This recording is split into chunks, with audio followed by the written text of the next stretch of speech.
Hi hello மக்களே, நீ பார்க்க போகிற வீடியோன்னு பார்த்தீங்கன்னா, நம்ம வீட்டில் வளர்க்கக்கூடிய பச்சை வாழை மரம் பாருங்கள். எவ்வளோ பெரிய பெரிய வாழைப்பழங்கள்லாம் விட்டுருக்குன்னு சொல்லிட்டு கிட்டத்தட்ட ஒரு 10-12 சீப்பு கிட்ட விட்டுருக்கு. ஒவ்வொரு சீப்லேயும் பார்த்தீங்கன்னா ஒரு 25-30 பழங்கள் வந்து கொடுத்துட்ருக்கு.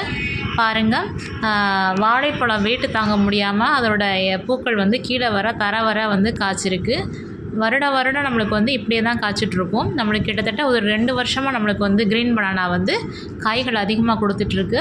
இது வந்து ஆவணி மாதம் விநாயகர் சதுர்த்தி அப்போ அந்த காய்கள் வந்து வாழைப்பழமாக மாறிடும். நம்மளுக்கு விநாயகர் சதுர்த்திக்கு வந்து பயன்படும். ஒவ்வொரு வாழைப்பழமும் பாருங்கள் எவ்வளோ பெருசாக இருக்குன்னு சொல்லிட்டு. இப்போதைக்கு பிஞ்சு காயிலே இவ்வளோ பெருசாக இருக்குது. இன்னும் வந்து காய்கள் பெருசாக தரையில் வந்து முட்டுற அளவுக்கு காய்கள் வந்து காய்க்கும். ஒவ்வொரு காயும் வந்து ஒரு 1/2 கிலோ இருக்கும். சின்ன காயாக இருந்தால் ஒரு 400 கிராம் கிட்ட இருக்கும். நம்ம வளர்க்கக்கூடிய வாழை மரங்களையே கிட்டத்தட்ட ஒரு 4 வாழை மரங்கள் கிட்ட நம்மளுக்கு வந்து வாழைப்பூ விட்டுருக்கு. நம்ம கஷ்டப்பட்டு நான் டெய்லியும் காலையில் எழுந்திரிச்சு அதுங்களுக்கு ஃபெர்டிலைசர் கொடுத்து அதுங்களை கோடை காலத்தில் நல்லபடியாக அதுகளை காப்பாற்றி கொண்டு வந்தது எல்லாமே ரொம்ப கஷ்டப்பட்டு தான் நான் ஒவ்வொரு செடிகளையுமே வளர்த்துட்டு வரேன். நான் வாழை மரங்கள் மட்டும் கிட்டத்தட்ட ஒரு 15 மரங்கள் கிட்ட வளர்த்துட்டு வரேன். அது ஒரு 4 மரங்கள் எனக்கு வந்து வாழைப்பூ விட்டுருக்கு. எனக்கு ரொம்ப சந்தோஷமாக இருக்குது. எப்படின்னு கேட்டிங்கன்னா, இந்த வாழைப்பூ இந்த வாழைப்பழங்களை பார்க்கும்போது ரொம்பவே சந்தோஷமாக இருக்குது. இதை பார்க்கையில் நம்ம பற்ற கஷ்டம்லாம் மறைஞ்சு போயிடும். அந்தளவு எனக்கு வந்து ரொம்ப சந்தோஷமாக இருக்குது. இது பாருங்கள், இது வந்து இன்னொரு வாழை மரம் வந்து வாழைப்பூ விட்டுருக்கு. எல்லோரும் கேட்பாங்க, என்ன ஒரே நேரத்தில் இவ்வளோ 4-5 வாழைப்பூ விட்டுருக்கு அப்படின்னு சொல்லிட்டு. காரணம், நான் தயாரித்து வச்ச லிக்விட் ஃபெர்டிலைசரு திட உரங்கள் வந்து நான் வந்து கொடுத்துட்டே வந்துகிட்டே இருப்பேன். அந்த மாதிரி செடிகளோட கவனிப்பும் அதிகமாக கவனிச்சிட்டே வந்துகிட்டே இருப்பேன். இலைகளில் பூச்சிகள் அப்பப்போ தாக்கும். அப்போ வந்து நான் குட்டியாக கட் பண்ணி தூக்கி போட்டுருவேன். சாம்பலில் தெளிக்கிறது, வேப்ப முன்னாக்க கரைசலை தெளிக்கிறது, இப்படி நிறைய என்னால் முடிஞ்ச அளவு நான் வந்து செடிகளை காப்பாற்றி ஒரு 2 இயர்ஸாக வந்து நம்மளுக்கு வந்து இந்த க்ரீன் பனானா வந்து வாழைப்பழங்கள் வந்து கொடுத்துட்டு வந்துட்டுருக்கு. பாருங்கள், ஒவ்வொரு வாழைப்பழமும் எவ்வளோ பெருசாக இருக்குதுன்னு சொல்லிட்டு பாருங்கள். இதுலேயும் ஒரு கிட்டத்தட்ட 10-12 சீப்புகள் வந்து காய்ச்சிருக்கு. ஒவ்வொரு சீப்புலையும் ஒரு 20-24 பழங்கள் இருக்கும்.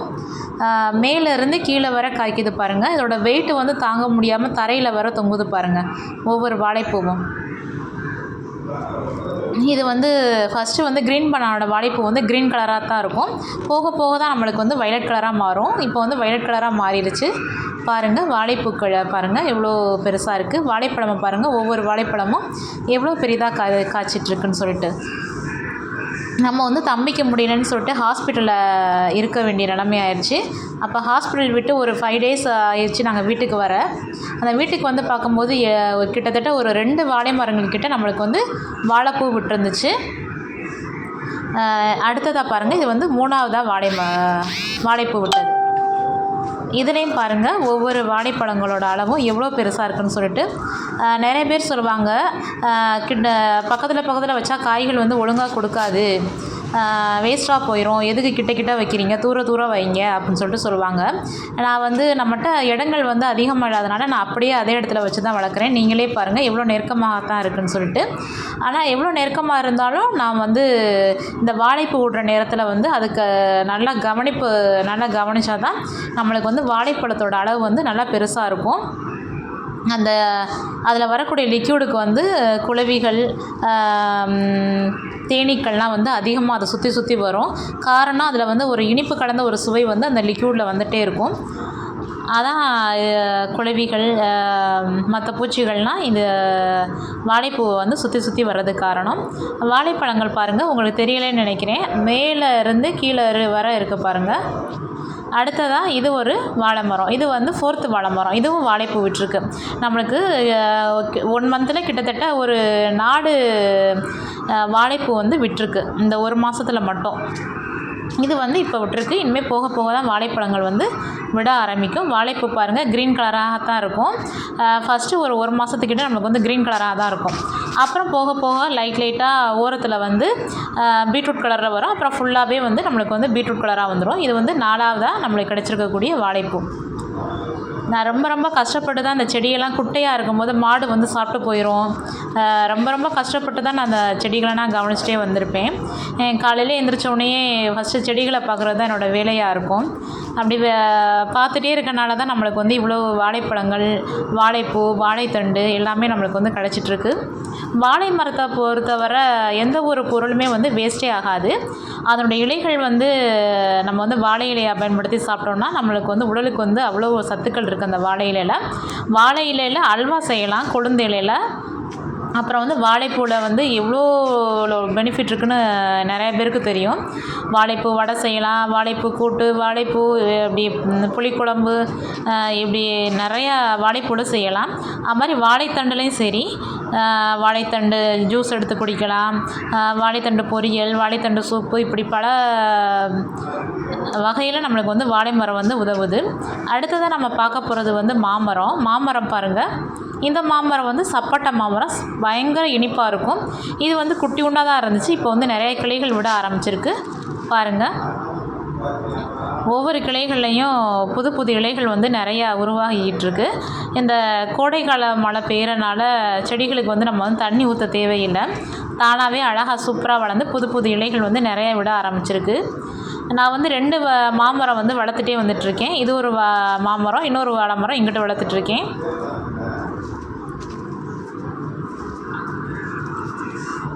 மாமரத்தை பொறுத்தவரையில் அதே தான், அந்த ஃபெர்டிலைசர் வந்து வாரம் கொடுத்துட்டே வந்துகிட்டே இருப்பேன். அப்புறம் வந்து லிக்விட் ஃபெர்டிலைசர், அது வந்து சம்மர் டேஸ்னால் அதுக்கு வந்து நான் டெய்லியுமே கொடுத்துட்டே வந்துட்டுருக்கேன்.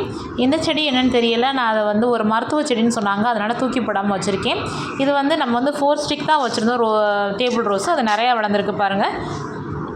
அந்த 4 ஸ்டிக்கை வச்சு நான் கிட்டத்தட்ட ஒரு 15 தொட்டிக்கிட்ட நம்ம வந்து டேபிள் ரோஸ் கார்டன் வந்து உருவாக்கிட்டேன். இந்த மலைத்துளிகள்லாம் அந்த இலைகள் மேலே இருக்கும்போது பார்க்கவே ரொம்ப அழகாக கண்ணுக்கு குளிர்ச்சியாக இருக்குது. அடுத்ததாக பாருங்கள், நம்ம வளர்க்கக்கூடிய சக்கரவள்ளி கிழங்க தினோண்டு தான் வச்சேன், அது அழகாக வேர் பிடிச்சி கீழே போயிட்டுருக்கு.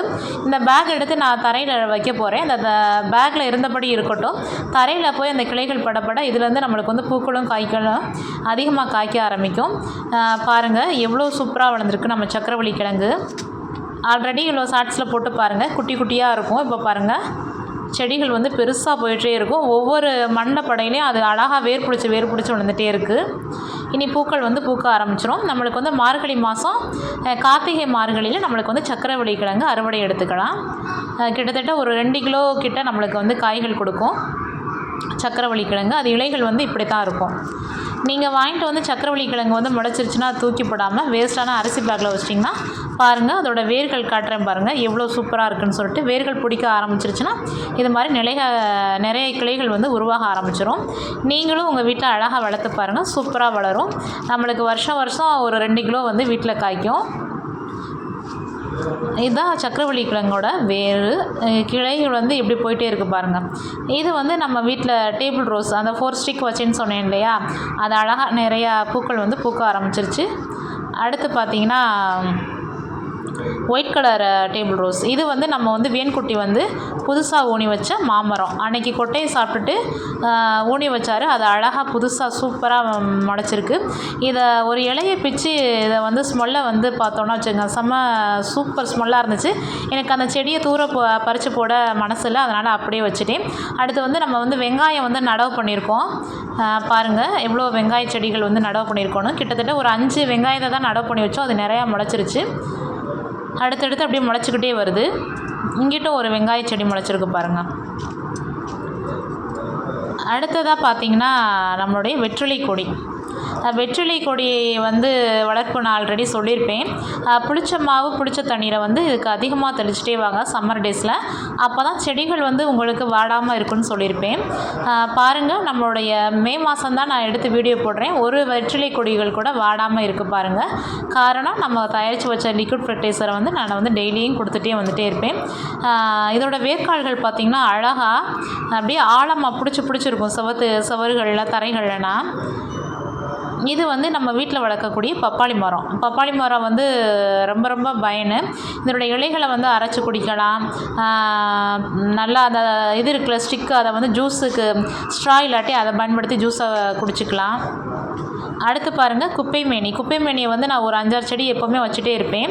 நம்ம முகத்தில் ஏதாச்சும் கரும்புள்ளி ஏதாச்சும் வந்துருச்சுன்னா இந்த குப்பைமேனி சாற்றை எடுத்து நம்ம வந்து லைட்டாக கஸ்தூரி மஞ்சளும் அந்த சாறையும் கலந்து வச்சோன்னா அந்த கருப்பு கலரில் இருக்கக்கூடிய கரும்புள்ளினா வந்து அழகாக மறைஞ்சு போயிடும். அவ்வளோ ஒரு சக்தி அந்த குப்பைமேனிக்கு.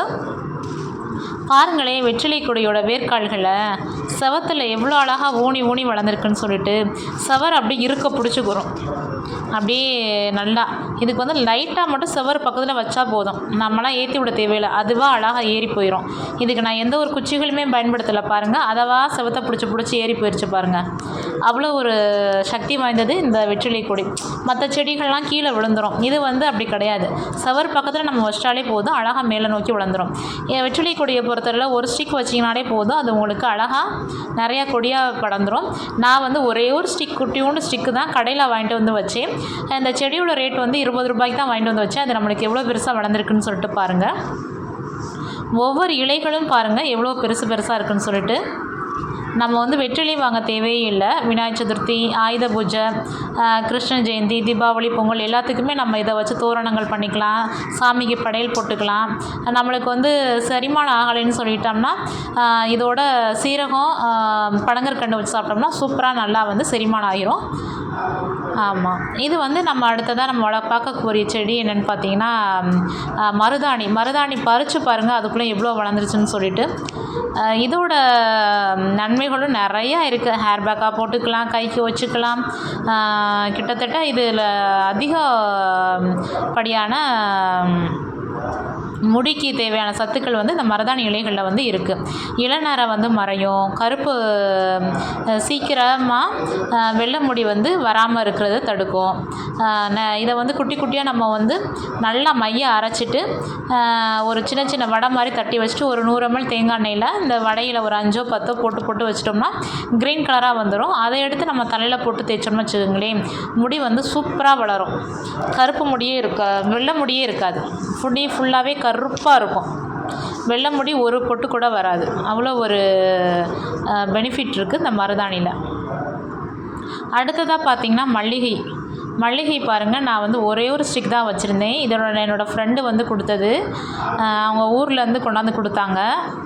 பிரபான்னு சொல்லிட்டு என்னோடய ஃப்ரெண்டு, அவங்க ஊர்லேருந்து கொண்டாந்து ஒரே ஸ்டிக் மட்டும் தான் ஊனி வச்சோம். அது பார்த்திங்கன்னா இவ்வளோ பெருசாக வளர்ந்துருச்சு. அடுத்து பார்த்திங்கன்னா கத்திரி செடி.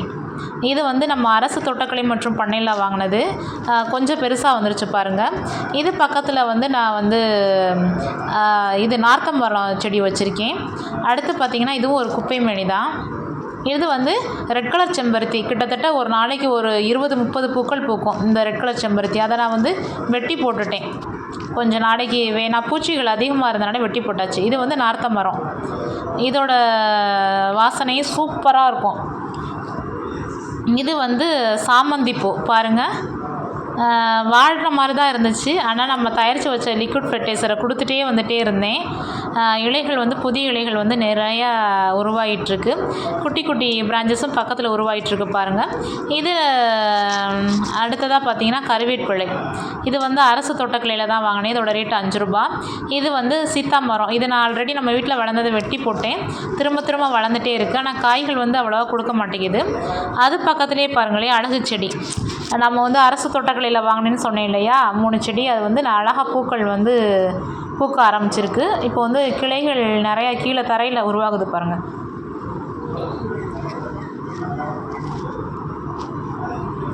நிறைய கிளைகள் உருவாகிட்டே இருக்குது பாருங்கள்.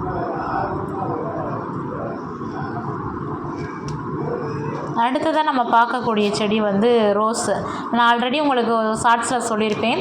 நம்மளுடைய ரோஸா செடி எல்லா ஸ்டிக்கையும் கட் பண்ணிவிட்டு பதியம் போட்டு வச்சுருக்கேன். ஃபுல்லாகவே நான் கட் பண்ணிட்டேன். நல்லா ஹைட்டாக நிறைய பூக்கள் பூக்கும். ஒவ்வொரு கொப்புலையும் ஒரு 5-6 பூக்கும். கிட்டத்தட்ட ஒரு அன்றைக்கெலாம் ஒரு 15 பூக்கள் கிட்ட பூத்துருந்துச்சு. நான் ஃபுல்லாகவே வெட்டிட்டேன், ரொம்ப ஹைட்டாக போகுதுன்னு சொல்லிட்டு. அதை வெட்டிட்டு தான் நான் பதியம் போட்டிருக்கேன். ஒரு 10 ஸ்டிக் வச்சு பதியம் போட்டிருக்கேன். அந்த 10ல் ஒரு 8 முளைச்சிரும். அந்த 8 வந்து நம்ம வேறு இடத்துல வந்து மாற்றி வைக்க போகிறோம். அடுத்ததாக பார்த்திங்கன்னா கொய்யா மரம். இது வந்து சீனி கொய்யா, உள்ளே வந்து பிங்க் கலரில் இருக்கும்ல அந்த சீனி கொய்யா. அடுத்ததாக பாருங்கள் எல்லோ கலர் செம்பருத்தி எவ்வளோ பூக்கும் பாருங்கள். இப்போ வந்து பூச்சி தாக்குதல் வந்து அதிகமாக வந்துருச்சு. இந்த செடிகளை நாளைக்கு வந்து க்ரூமிங் பண்ணி விடணும். நல்லா குட்டி குட்டியாக வெட்டி விட்டுட்டு இலைகளெல்லாம் நல்லா இலையெல்லாம் தூக்கி போட்டுடணும். ஏன்னா இலைகளில் வந்து மாவு பூச்சி தாக்குதல் வந்து அதிகமாக இருக்குது. அடுத்ததாக பார்த்திங்கன்னா எலுமிச்சை மரம். நம்ம வந்து நார்த்தம்பழம் காமிச்சோம். இது வந்து எலுமிச்சை மரம் பாருங்கள். இப்போ தான் நம்ம வந்து வைக்க ஆரம்பிச்சிருக்கோம். இது வேன்குட்டி போட்டு விதைகள் போட்டு வளர வச்சா. இது வந்து ஒரு வகையான மூலிகை செடி. இதை பறிச்சு எறியக்கூடாதுன்னு சொன்னாங்க. இதோட பேர் வந்து எனக்கு தெரியலை. நான் அதனால் பறிச்சு எறியக்கூடாதுன்னு சொல்லிவிட்டு ரொம்ப ஹைட்டாக வந்துச்சு. பாதியை மட்டும் பறித்து தூக்கி போட்டுட்டு மிச்சத்தை ஊனி வச்சுருக்கேன். அது அழகாக நிறையா முளைச்சி வந்திருக்கு பாருங்கள். அடுத்ததாக பாருங்கள் அழகு செடி. இதுவும் நம்மளோட ஃப்ரெண்டு பிரபான்னு சொல்லிட்டு ஃப்ரெண்டு அவங்க ஊர்லேருந்து கொண்டு வந்தது தான். பாருங்கள், இதுலேயும் வந்து ஃபஸ்ட்டு நான் வந்து செடியை மட்டும் காமிச்சிருப்பேன். இப்போ பாருங்கள் பூக்கள் வந்து அழகாக பூக்கள் பூக்க ஆரம்பிச்சிருக்கு. இதோட பூக்கள் பார்த்திங்கன்னா ரெட் கலரில் இருக்கும். காய்கள் பார்த்திங்கன்னா மிளகு போன்று அப்படியே அழகாக இருக்கும். அந்த காய்களை காய வச்சு நம்ம போட்டோம்னாலே செடிகள் வந்து சூப்பராக வளர்ந்துடும். இது பார்த்திங்கன்னா கத்தரி நாற்று. குட்டியூண்டாக ஊனி வச்சோம் பார்த்திங்களா, எவ்வளோ ஹைட்டாக வந்துருச்சு பாருங்கள். காரணம் நம்ம உரம் போட்டிருக்கேன் பாருங்கள். அந்த உரத்தினால தான் நம்மளுடைய கத்திரி கன்றுகள் வந்து சீக்கிரமாக சூப்பராக வளர்ந்துட்டு இருக்குது. இது வந்து சீத்தா மரம். இதையும் தூக்கி போடணும், அது பாட்டுக்கு வளர்ந்துட்டுருக்கு. இது வந்து நம்ம அரசு தோட்டக்கலை மற்றும் பண்ணையில் வாங்கிட்டு வந்த முருங்கை செடி. எல்லோரும் முருங்கை மரம் கேள்விப்பட்டிருக்கீங்க. நான் முருங்கை செடி வளர்த்துட்ருக்கேன். கிட்டத்தட்ட சூப்புக்கு மட்டுமே இதில் நான் நிறையா பறித்து போட்டுட்டேன். பறித்து போட்டும் பாருங்கள் எவ்வளோ ஹைட்டாக வளர்ந்துட்டே வருதுன்னு சொல்லிட்டு. சூப்பராக இருக்குது இதோட டேஸ்ட். இந்த கீரையோட டேஸ்ட்டு சில கீரைகள்லாம் துவக்கும். இது வந்து நல்லா ஒரு இனிப்பு தன்மையோடு இருந்துச்சு இந்த கீரை. அடுத்த கீரையை பாருங்கள். நான் வந்து 2 செடி வாங்கினேன். ஒரு செடி வந்து 15 ரூபா. நான் 2 செடி 30 ரூபாய்க்கு வாங்கினேன். நான் வந்து இடம் இல்லாதனால பேக்கில் தான் ஊனி வச்சுருக்கேன். பாருங்கள் எவ்வளோ சூப்பரான இலைகள் விட்டுருக்குன்னு சொல்லிட்டு. அரிசி பேக்லனா வளர முடியுமா, வளராது அப்படின்னு நிறைய பேர் சொல்லுவீங்க. பாருங்கள், நான் நேரடியாகவே உங்களுக்கு வளர்த்து காமிச்சிருக்கேன். இப்படி வளரும்போது என்ன பண்ணுறீங்கன்னா, இந்த நான் காமிக்கிற அளவு நீங்கள் வந்து செடியை கட் பண்ணி சூப்பு வச்சுருங்க. அப்போ தான் நான் வந்து நம்மளுக்கு வந்து நிறைய கிளைகள் வந்து கொடுக்கும். ஹைட்டாக மட்டும் வளர்த்துறாதீங்க செடிகளை, கட் பண்ணி விடுங்க. அப்போ தான் வந்து நிறைய கிளைகள் விடும். குட்டையிலே நம்மளுக்கு வந்து நிறைய காய்கள் கிடைக்கும். இந்த இதோட கட் பண்ணி சூப்பு வச்சுருங்க, அந்த இலைகளை பறித்து. அப்போ தான் நம்மளுக்கு வந்து குட்டியிலேயே நிறைய காய்கள் பூக்கள்லாம் அதிகமாக கிடைக்கும். அடுத்தது நம்ம பார்க்கக்கூடிய செடி வந்து செம்பருத்தி, பிங்க் கலர் செம்பருத்தி. பாருங்கள், இப்போ தான் நம்ம அரசு தோட்டக்கலையில் வாங்கிட்டு வந்து வச்சோம். அதுக்குள்ளே பூக்கள் வந்து பூக்க ஆரம்பிச்சிருப்பாருங்க. அந்த பூக்களை பார்க்கவுமே எனக்கு ரொம்ப சூப்பராக இருந்துச்சு. இந்த செடி வளர்க்க நான் ரொம்ப கஷ்டப்பட்டேன். ஏன்னா கோழி வந்து சாப்பிட்டு வெறும் ஸ்டிக்கை மட்டும் வச்சுட்டு போயிருந்துச்சு. எனக்கு ஒவ்வொரு வாட்டியும் கவலையாக இருக்கும், எப்படி இந்த செடியை வளர்க்க போகிறோம்னு தெரியலையே அப்படின்னு சொல்லிட்டு. நான் விடாமுயற்சியோட ஒவ்வொரு வாட்டியும் அதுக்கு உரங்களை கொடுத்துட்டு பார்த்துட்டு ரொம்ப கவனமாக பார்த்துட்டே வந்திருந்தேன். இப்போ பாருங்கள் பூக்கள் பூக்க ஆரம்பிச்சிருச்சு. அதே மாதிரி பன்னீர் ரோஜாவும் அப்படி தான். பாருங்கள் எவ்வளோ சூப்பராக பூத்துருக்குன்னு. பக்கத்துலேயே பாருங்கள் எவ்வளோ உரங்கள் போட்டிருக்குன்னு சொல்லிட்டு. நீங்களும் இதே மாதிரி உரங்கள் கொடுத்துட்டே வந்துருந்தீங்கன்னா உங்களுக்கு செடிகள், இதுவும் ஒரு வகையான பன்னீர் ரோஜா தான். இதில் வந்து இன்னும் கொஞ்சம் பூக்கள் வந்து பூக்க ஆரம்பிக்கணும். அதான் புது இலைகள் விட ஆரம்பிச்சிருக்கு. அடுத்ததாக பாருங்கள் சங்குப்பூவை வந்து கோழி வந்து ஒரு இலை கூட இல்லாமல் அம்புட்டை இலையும் சாப்பிட்டு போயிடுச்சு. இது வந்து குப்பை மேனி. இதை வந்து நான் ஒரு 5 செடி எப்போவுமே வச்சுருப்பேன், குப்பை மேனியை. அடுத்தது பாருங்கள் மாதுளை மரம். இதுவும் நம்ம அரசு தோட்டக்கலை மற்றும் பண்ணையில் வாங்கிட்டு வந்தது தான். பூக்கள் பாருங்கள் எவ்வளோ அழகாக பூத்திருக்குன்னு சொல்லிட்டு. நம்ம வாங்கி 1 மந்த்து கூட வாங்கலை. எனக்கு ரொம்ப சந்தோஷமாக இருக்குது. நம்ம கஷ்டப்பட்டு நானும் அன்றைக்கி வெயிலில் வச்சேன். காலையில் 6 மணிக்கு வைக்க ஆரம்பித்தது, சாயந்தரம் 6 மணி ஆச்சு. ஒவ்வொரு விவசாயிகளையும் பார்க்கும்போது ரொம்ப கஷ்டமாக இருக்குது எனக்கு. பாவம், நம்ம திணுண்டு செடி வைக்கிறதுக்கே இவ்வளோ கஷ்டமாக இருக்குது, அவங்களாம் எவ்வளோ கஷ்டப்படுறாங்கன்னு சொல்லிட்டு. இது வந்து தவசிக்கீரை. இது வந்து ரொம்ப சத்து. இதை பற்றி நான் ஷார்ட்ஸில் சொல்லியிருந்தேன், ஒருத்தவங்க கூட பார்க்கல. இதோட சத்துக்கள் பார்த்திங்கன்னா அவ்வளோ நிறையா, முருங்கைக்கீரை மாதிரி இதில் நிறைய சத்துக்கள் இருக்குது. அடுத்து பார்த்திங்கன்னா சப்போட்டா. இதுவும் நம்ம அரசு தோட்டக்கலையில் தான் வாங்கினோம். இதோட ரேட்டு வந்து 150 ரூபா. நர்சரி கார்டனில் 250 350 சொன்னாங்க. ஆனால் அரசு தோட்டக்கலையில் வாங்கினேன், வெறும் 150 ரூபாய்க்கு கொடுத்தாங்க. இதுலேயும் நிறையா இலைகள் வந்து விட ஆரம்பிச்சிருக்கு. நான் உரங்கள் வந்து எப்போவுமே வந்துட்டே இருப்பேன், அதான் காரணம். இது வந்து என்ன செடின்னு தெரில, தன்னால் முளைச்சது இங்கிட்டு உள்ளது. அடுத்து பாருங்கள் சோற்றுக்கற்றாழை, அலோவேரா ஜெல். இதுவும் வந்து ஒரு 2 ஸ்டிக் தான் ஊனி வச்சு, அதை பாருங்கள் 1 2 3 4 5 7 ஸ்டிக் வந்து விட்டுருக்கு. 5 வந்து எக்ஸ்ட்ரா விட்டுருக்கு. ஒரு இது ஒன்றாலே போதும், நம்மளுக்கு வந்து நிறையா கிடச்சிரும். முன்னாடி வந்து நிறையா வச்சுருந்தேன், அம்மட்டையும் பறித்து போட்டுட்டேன். இப்போதைக்கு நம்மள்ட்ட அந்த ஒரே ஒரு அலோவேரா ஜெல் மட்டும்தான் இருக்குது. இது வந்து நான் வந்து ரோஜா செடிகளுக்கு பதியம் போடுறதுக்கு வந்து குட்டியாக கட் பண்ணி யூஸ் பண்ணிக்குவேன். அப்புறம் வந்து ஃபேஷியல் பண்ணுறதுக்கு யூஸ் பண்ணிக்குவேன். அடுத்து பாருங்கள் அன்னாச்சி பழம். இது பாருங்கள் குட்டியூண்டாக வச்சோம், எவ்வளோ பெருசாக வளர்ந்துருக்குன்னு சொல்லிட்டு. உள்ளே குட்டியாக நிறைய இலைகள் விட ஆரம்பிச்சிட்ருக்கு. நம்மளுக்கு இன்னும் ஒரு பழங்கள் வந்து ஒரு 2-3 மாதத்தில் கிடச்சிரும். நான் பழம் பறித்தோடனே அதையும் உங்களுக்கு ஷார்ட்ஸ்லேயோ வீடியோலையோ போட்டு காமிக்கிறேன். பாருங்கள் அன்னாச்சி பழம். இது வந்து முடக்கத்தான் கீரை. நேற்று வந்து முடக்கத்தான் கீரையை வந்து பறிச்சிருந்தேன். அது ஃபுல்லாகவே டப்புன்னு பிடுங்கினாலே வேரோடு வந்து பிடுங்கிருச்சு. இது மட்டும் ரொம்ப சாஃப்டாக பிடுங்கணும். ஃபோர்ஸாக பிடுங்கணும், வேரோட பிடுங்கிரும். கொஞ்சத்தை பறிச்சுட்டு நான் வந்து துவையில் அரைச்சிட்டு திரும்ப ஊனி வச்சுட்டேன். அது கொய்யா மரத்தில் ஏறி போகிற மாதிரி அழகாக வந்துடும் கொஞ்ச நாளில். இது நம்ம வீட்டில் வளர்க்கக்கூடிய கொய்யா மரம். அது வந்து சீனி கொய்யா, இது வந்து நாட்டு கொய்யா. இது வந்து க்ரீன் கலராக தான் இருக்கும் உள்ள விதைகள்லாம். பாருங்கள் எவ்வளோ பெருசாக வளர்ந்துருக்குன்னு சொல்லிட்டு. இது வந்து நம்ம வீன்குட்டி வந்து விதைகள் போட்டு ஊனி வச்ச செடி. அது அழகாக வளர ஆரம்பிச்சிருச்சு. வீட்டில் நிறையா செடி வீன்குட்டி தான் நம்ம வீட்டில் வச்சுருக்காரு. அடுத்து வந்து பலாக்கொட்டை எங்கனே ஊனி வச்சுருக்காரு. அதுவும் ஒரு மரமாக முளைச்சிருந்துச்சு. பலாமரம் வைக்க இடம் இல்லை, இருந்தாலும் அவர் ஊனி வைக்கிறாரு. ரோஸ் செடி பாருங்கள், புதிய துளிர்கள் நிறையா விட்டுருக்கு. அடுத்ததாக பார்த்திங்கன்னா சந்தன முல்லை. இதை வந்து பேக்லாங்கனக்குள்ளே வச்சேன்னா அதனால் சந்தன முல்லை வந்து நசுங்கிருச்சு. ஆனாலும் சூப்பராக துளிர்த்து வளர்ந்துட்டுருக்கு பாருங்கள் சந்தன முல்லை.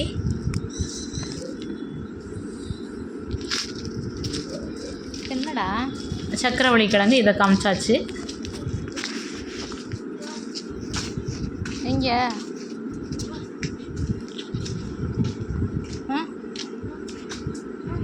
எடுத்து போடு, எங்கே இருக்குது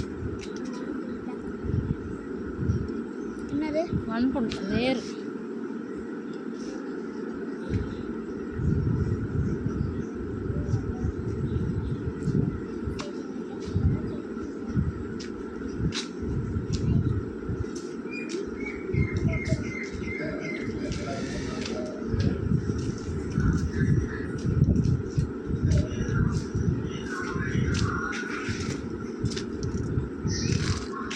அடுத்ததாக நம்ம பார்க்கக்கூடிய செடி வந்து வெள்ளை எருக்களை செடி.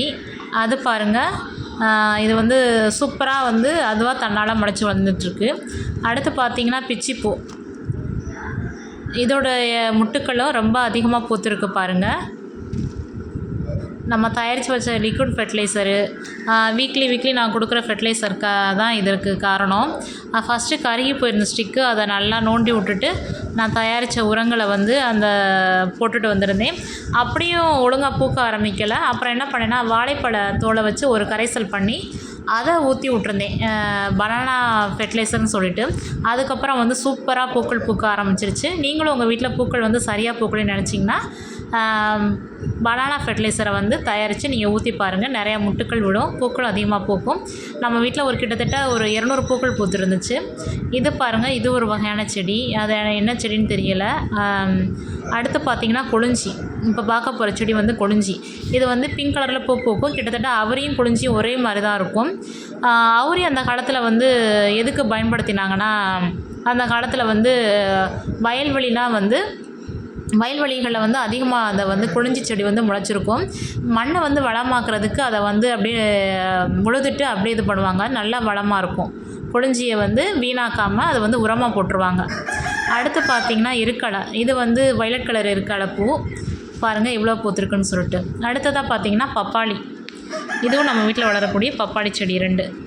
இது நான் வளர்க்கக்கூடிய செவ்வாழை. இது வந்து பேக் சைடு வச்சுருக்கனால கொஞ்சம் வந்து கவனிக்க முடியலை. அந்த இலைகளெல்லாம் நம்ம வந்து பறித்து போடணும், நாளைக்கு பண்ணணும். இதோட இலைகள் பாருங்கள் எங்கே ஆரம்பித்து எவ்வளோ பெரிய சைஸாக இருக்குன்னு சொல்லிட்டு பாருங்கள். கிட்டத்தட்ட ஒரு 5 அடி இருக்கும் ஒரு இலையும். பாருங்கள், நீங்களே பாருங்கள் எவ்வளோ பெருசாக இருக்குன்னு சொல்லிட்டு. வாழைப்பழமுமே நம்ம வீட்டில் வந்து ஒரு 7 சீப் கிட்ட காய்ச்சிச்சு.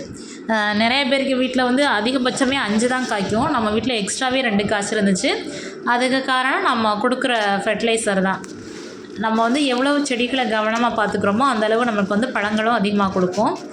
அது மாதிரி காலை மாலை இருவேளையும் நம்ம வந்து தண்ணி ஊற்றிட்டே வந்துகிட்டே இருக்கணும். அப்போ தான் காய்கள் வந்து நிறையா கொடுக்கும். காய்கள் நிறையா கொடுக்குறதோட வந்து அதோட அளவு வந்து பெருசாக இருக்கும். இந்த வேர்க்காடுகளுக்கு நம்ம வந்து ஊனிட்டே வரணும். அடுத்து பார்த்திங்கன்னா கருவேப்பிலை வந்து நான் வந்து பேக் சைடு வச்சுருந்தேன். கொஞ்சம் பூச்சி விழுந்துருச்சு. அதுக்கப்புறம் நம்ம ஃபெர்டிலைசரை ஊற்றினேன். இப்போ செடிகள் கொஞ்சம் நல்லா சூப்பராக தளர ஆரம்பிச்சிருச்சு. அடுத்து பார்த்திங்கன்னா இது ஒரு எலுமிச்சை. நல்லா சூப்பராக வாசனை வந்துச்சுன்னு சொல்லிட்டு இந்த ஒரு எலுமிச்சையை வந்து ஊனி வச்சுருக்கேன். அடுத்து பார்த்திங்கன்னா பாம்பா, என்னடா இது அப்படின்னு பயமாக இருக்கும் பார்க்குறதுக்கே. பாம்பு கிடையாது, பச்சை பாம்பு மாதிரியே இருக்கும் பார்த்தா, ஆனால் பாம்பு கிடையாது. இது வந்து நம்ம வீட்டில் வளர்க்கக்கூடிய பிரண்டை. பாருங்கள் சூப்பராக வளர்ந்துருக்கு பாருங்கள். இது வந்து மூட்டு வலிக்கு வந்து அவ்வளோ நல்லது. பிரண்டையை துவையல் அரைக்கலாம், புளிக்குழம்பு செஞ்சு சாப்பிட்லாம். பிரண்டையில் மட்டும் நிறைய சத்துக்கள் இருக்குது. நம்மளுடைய மூட்டு வலி, நம்ம ஜாயிண்ட் பெயிண்டு, நிறையா வலிகளை வந்து சரி பண்ணும். இந்த வந்து நம்ம வந்து துவையல் செஞ்சு சாப்பிடணும். இது வந்து கை வந்து அரிக்கும். இந்த பிரண்டையை கையில் தொட்டோன்னா தேங்காய் எண்ணெயோ இல்லை ஏதோ ஒரு வகையோ எண்ணெயை வந்து நம்ம வந்து கையில் தடவிட்டு தான் இதை வந்து உரிக்கணும். வெறும் கையோடு உரிச்சிடாதீங்க, கைகள்னால் ரொம்ப அரிக்க ஆரம்பிச்சிடும். அது மாதிரி இதை சட்னி செய்யும்போது துவையல் அரைக்கும்போது நல்லெண்ணெய் ஊற்றி நல்லா வதக்கிட்டு தான் நம்ம வந்து நெக்ஸ்ட்டு வந்து சட்னிக்கு தயார்படுத்தணும். இல்லாட்டி நாக்குலேயும் ரொம்ப அரிப்பு வந்துடும். இது வந்து நான் க்ரீன் பனானா காமிச்சேன் இல்லையா, இது வந்து செவ்வாழை. இது வந்து 4 மரங்கள் கிட்ட வளர்த்துட்டு வந்துட்டுருக்கேன். ஒரு பிற்கண்டு வளர்ந்துச்சு. நம்ம ஃப்ரெண்டு ஒரு அக்கா வந்து பறித்து வாங்கிட்டு போயிட்டாங்க. இப்போ வந்து 4 மரங்கள் தான் இருந்துச்சு. 5 இருந்துச்சு, அவங்க 1 வாங்கிட்டு போயிட்டாங்க. ஒவ்வொரு இலைகள் பாருங்கள் எவ்வளோ பெருசாக இருக்குதுன்னு சொல்லிட்டு.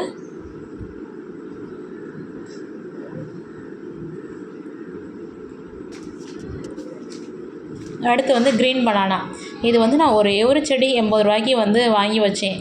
என் காரைக்குடியில் நியூ பஸ் ஸ்டாண்டு கிட்ட இருக்கக்கூடிய நர்சரி கார்டனில் நான் வந்து வாங்கி வச்சுருந்தேன். செடி வந்து 80 ரூபா தான். அது பாருங்கள், கிட்டத்தட்ட நம்மளுக்கு 2 வருடங்களாக வந்து எவ்வளோ பெரிய வாழைப்பழங்கள், வாழைப்பூ, வாழைத்தண்டு, வாழை இலை, இப்படி பல வகையில் நம்மளுக்கு வந்து ஏதோ ஒரு வகையில் நம்மளுக்கு வந்து காய்கள், கனிகள், பூக்கள்லாம் கொடுத்துட்டே வந்துட்டுருக்கு. இது வந்து இந்த வாழைப்பழம் வந்து சூப்பராக இருக்கும், செம்ம டேஸ்ட்டாக இருக்கும் க்ரீன் பனானா. இதோட வாழை சீப்பு பார்த்திங்கன்னா இந்த மேலே இருந்து தரை வரை கீழே காய்ச்சிருக்கும். நான் வந்து கிட்டத்தட்ட நெருக்கமாக தான் வச்சுருக்கேன். நம்மளுக்கு தள்ளி வைக்க இடங்கள் கிடையாது, கொஞ்சம் இடங்கள் தான். அதனால் நெருக்கமாக தான் வச்சுருக்கேன். எல்லோரும் சொன்னாங்க நெருக்கமாக வச்சா காய்கள் வந்து காய்க்காதுன்னு சொல்லிட்டு. நான் வந்து பரவாயில்ல அப்படின்னு சொல்லிட்டு வச்சுருந்தேன். ஆனால் பாருங்கள், நெருக்கமாக தான் வச்சுருக்கேன். ஒரே மாதத்தில் நம்ம வீட்டில் கிட்டத்தட்ட ஒரு 4 வாழை மரங்கள் வந்து கொலை விட்டுருக்கு. பாருங்கள் நீங்களே.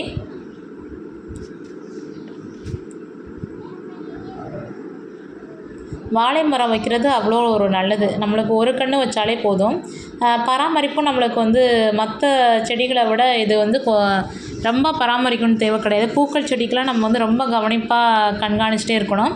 வாழையை பொறுத்த அளவில் நம்மளுக்கு வந்து அதிக லாபம் தான் கிடைக்கும், நட்டமே வராது வாழையை பொறுத்தவரையில்.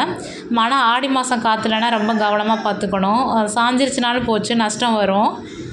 எல்லா தொழிலுமே நஷ்டம் இருந்தாலும் விவசாய தொழில் வந்து ரொம்ப கஷ்டம். நான் இந்த 10 வாழை மரங்களை வளர்க்குறதுக்கே ஒரு காற்றடிச்சாலும் வெளியில் வந்து ஓடி பார்ப்பேன். ஐயோ விழுந்துருச்சோ அப்படின்னு சொல்லிட்டு கம்பை வச்சு அணைக்கிறது, இது மாதிரி பண்ணிகிட்டே இருப்பேன். அவங்களாம் பார்த்திங்கன்னா எவ்வளோ வாழை மரங்கள் வளர்க்குறாங்க, அப்போ எவ்வளோ கஷ்டம். நைட்டெல்லாம் தூக்கமே வராது. நம்ம கிட்டத்தட்ட ஒரு 10 மரங்கள் வச்சுட்டே நம்மளுக்கெல்லாம் தூக்கம் வரல. லேசாக காற்றடிச்சா விழுந்துருமோ அப்படின்னு சொல்லிட்டு பயப்படுறோம். விவசாயிகள்லாம் பாவமாக இருக்குது. அவங்களுடைய கஷ்டங்கள்லாம் பார்த்தா ஆத்தாடி, நம்ம படுற கஷ்டம்லாம் ரொம்ப சாதாரணம். வாழை இலைகள் பாருங்கள், இப்போ வந்து பக்கத்தில் பிற்கண்டுகள் வந்து நிறைய விட ஆரம்பிச்சிருக்கு. நிறைய பிற்கண்டுகள் வந்து பறிச்சுட்டு போயிட்டாங்க. நம்ம வந்து அடுத்தடுத்து நம்மளுக்கு வைக்கிறதுக்கு இடம் இல்லாதனால நான் ஒரே இடத்துல வச்சுட்டேன். ஒரே இடத்துல வைக்கிறனால நன்மைகளும் இருக்குது, தீமைகளும் இருக்குது. நன்மைகள் என்னென்னு சொல்லிட்டு பார்த்திங்கன்னா, சீக்கிரமாக வந்து சாயாது. எவ்வளோ காற்றுனாலும் அது அப்படியே கெட்டியாக பிடிச்சிக்கிறோம் ஒன்றோட ஒன்று. தனித்தனியாக வச்சுருந்தா சீக்கிரமாக சாஞ்சிரும். அடுத்து பாருங்கள், இது வந்து 2வதாக விட்ட வாழைக்குலை, வாழைத்தாறு பாருங்கள் எவ்வளோ பெருசாக விற்றுருக்குன்னு சொல்லிட்டு. வாழைப்பழம் ஒன்றொன்றும் எவ்வளோ பெருசாக இருக்குன்னு சொல்லிட்டு. கிட்டத்தட்ட நம்மளுக்கு வந்து இது வந்து ஆவணி, புரட்டாசி, ஐப்பசியில் வந்து ரெடி ஆகிரும். இந்த ஃபஸ்ட்டு நம்ம வீட்டில் காய்ச்சி வச்சதில் அது வந்து ஆவணி மாதத்துக்கு ரெடி ஆகிரும். இது வந்து புரட்டாசி, ஐப்பசியில் ரெடி ஆகிரும். நம்மளுக்கு வந்து இந்த வருஷம் ஃபுல்லாக நம்மளுக்கு வந்து வாழைப்பழங்கள் வாங்க வேண்டிய தேவைகள் இருக்காது. பாருங்கள் எவ்வளோ வாழைப்பழங்கள்னு சொல்லிட்டு. நான் வந்து அந்த வீட்டுக்கு வந்துட்டு நம்ம வந்து வாழைப்பழமே வாங்குறதில்ல, நம்ம வீட்டில் காய்க்கிற வாழைப்பழங்களே சாப்பிட்ருவோம். இது வந்து நம்ம வந்து என்ன சொல்கிறது, ரசாயனம் இல்லாமல் நம்ம நேச்சுரலாக மரத்துலேருந்து டைரெக்டாகவே பறித்து சாப்பிட்றனால ரொம்ப ரொம்ப நல்லது. வீட்டுக்கு வரவங்களும் பறித்து சாப்பிட்டு போவாங்க. சின்ன குழந்தைகள் கூட பறிக்கலாம். அவ்வளோ குட்டையாக மேலேருந்து கீழே வர காய்க்கும். ஹைட்டாக இருக்கவங்களும் பறித்து சாப்பிட்டுக்கலாம், குட்டையாக இருக்கவங்களும் பறித்து சாப்பிட்டுக்கலாம், குழந்தைங்க கூட பறித்து சாப்பிட்டுக்கலாம். அவ்வளோ கீழே வர வளர்ந்து கீழே தரையில் காய்க்கும் நம்ம வீட்டில் இருக்கக்கூடிய வாழை மரம். வாழைப்பழம் 1 வயசு குழந்தைங்களும் அழகாக வந்து பறித்து சாப்பிட்ருவாங்க. பாருங்கள், ஒரு சீப்பு, ஒரு தார், 2 தார், இப்போ வந்து 3ஆவது தார் வந்து காமிக்க போகிறேன். என்னால் 4 தாரையும் ஒரே கேமராவில் காமிக்க முடியலை. பாருங்கள், 1, 2, 3 3 வாழைத்தாரும் சூப்பராக விட்டுருக்கு பாருங்கள். பார்க்கவே எவ்வளோ அழகாக இருக்குது. 4 வந்து எனக்கு வந்து ஒரே நேரத்தில் வந்து என்னால் காமிக்க முடியலை. அதனால் 3 மட்டும் ஃபோக்கஸ் பண்ணி எடுத்தேன். 4th வந்து இந்த சைடு இருக்கனால அதை என்னால் காமிக்க முடியலை. நம்மளுக்கு வந்து வாழைப்பூ வந்து இந்த மாதம் ஃபுல்லாக வாழைப்பூ வடை, வாழைப்பூ துவட்டல் இப்படி நிறையா செஞ்சு சாப்பிட்ருக்கலாம். கடைகளில் வாங்க போனால் ஒரு வாழைப்பூ வந்து 25 ரூபா 30 ரூபா சொல்லுவாங்க. நம்மளுக்கு கிட்டத்தட்ட ஒரு 4 வாழைப்பூக்கள் வந்து கிடச்சிருக்கு.